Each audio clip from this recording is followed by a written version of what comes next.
Hello friends, welcome to our channel. Hi friends, நான் உங்கள் அபி. இன்றைக்கி நம்ம ரேஷன் பச்சரிசியை வச்சுட்டு ரொம்ப அருமையான ஹோட்டல் ஸ்டைல் வெண்பொங்கல் எப்படி செய்கிறதுன்னு பார்க்கலாங்க.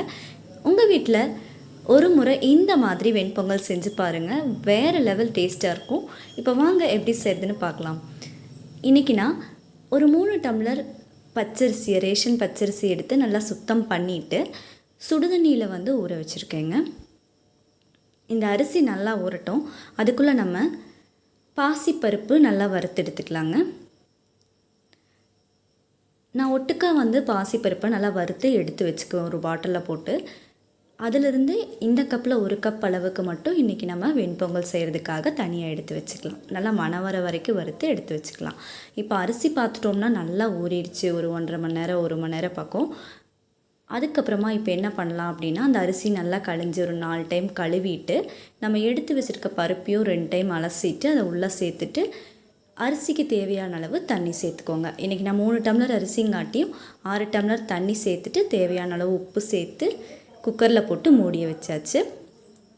இப்போ பார்த்துட்டோம்னா இது 2 விசில் வந்துருச்சுங்க. இப்போ நம்ம சேர்த்துருக்க அரிசி பருப்பு 2மே நல்லா வெந்துருச்சு. இது அப்படியே இருக்கட்டும். நெக்ஸ்ட் அடுப்பில் ஒரு பேன் வச்சுக்கோங்க. இது செய்கிறதுக்கு நமக்கு ரொம்ப குறைவான டைம் இருந்தாலே போதுங்க. ரொம்ப அருமையான வெண்பொங்கல் ரெடி ஆகிடும். இதில் 4 ஸ்பூன் அளவுக்கு எண்ணெய் சேர்த்துக்கோங்க. கூடவே ஒரு 3 ஸ்பூன் அளவுக்கு நெய் சேர்த்துக்கோங்க. நம்ம நினச்சிருப்போங்க வெண்பொங்கல் செய்யணுன்னா ரொம்ப அதிகமான டைம்லாம் தேவைப்படணும். இது சட்டுன்னு செஞ்சு முடிச்சிடலாம். ஒரு 1/4 மணி நேரம் இருந்தாலே அதுவே நமக்கு அதிகம். இப்போ நம்ம சேர்த்துருக்க எண்ணெய் நெய் 2மே நல்லா சூடாயிடுச்சு. இதில் இப்போது தேவையான அளவு குறுமிளகு சேர்த்துக்கலாங்க. நான் இன்றைக்கி ஒரு 3 ஸ்பூன் அளவுக்கு குறுமிளகு சேர்த்துருக்கேன். அடுத்ததான் இதில் 1 ஸ்பூன் அளவுக்கு சீரகமும் சேர்த்துக்கோங்க.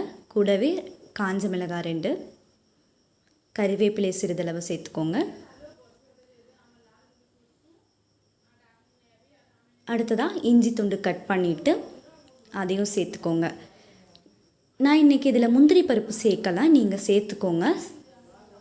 சேர்த்து செய்யும்போது ரொம்பவே நல்லாயிருக்கும். இப்போ நம்ம சேர்த்துருக்க நெய் எண்ணெயில் நம்ம சேர்த்துருக்கக்கூடிய கறிவேப்பிலை மிளகாய் இஞ்சி எல்லாம் நல்லா வதங்கிடுச்சு. ஸ்டவ் ஆஃப் பண்ணிவிட்டு இந்த மிக்ஸ் எடுத்து அப்படியே இதுக்குள்ளே ஊற்றிக்கோங்க குக்கருக்குள்ளே. இதை இந்த மாதிரி நல்லா மிக்ஸ் பண்ணி விடுங்க. அவ்வளோ ஒரு சூப்பரான ஸ்மெல் வருது. கண்டிப்பாக இந்த மாதிரி நீங்கள் ரேஷன் அரிசியில் வெண்பொங்கல் செஞ்சீங்க அப்படின்னா கண்டிப்பாக நமக்கு தெரியவே தெரியாது இது நம்ம ரேஷன் பச்சரிசியில் தான் செஞ்சுருக்கோம் அப்படின்னு. அந்தளவுக்கு ஒரு பிரமாதமான டேஸ்ட்டில் வரும். இந்த வெண்பொங்கல் கூட நம்ம சாம்பார் சட்னி இப்படி எது வேணாலும் வச்சு சாப்பிட்லாம். அவ்வளோ அருமையான டேஸ்ட்டாக இருக்கும்.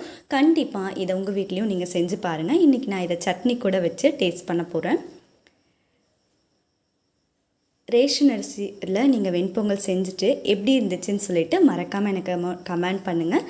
இன்னும் ஒரு புதுமையான ரெசிபியோட அடுத்த வீடியோவில் நான் உங்களை சந்திக்கிறேன்.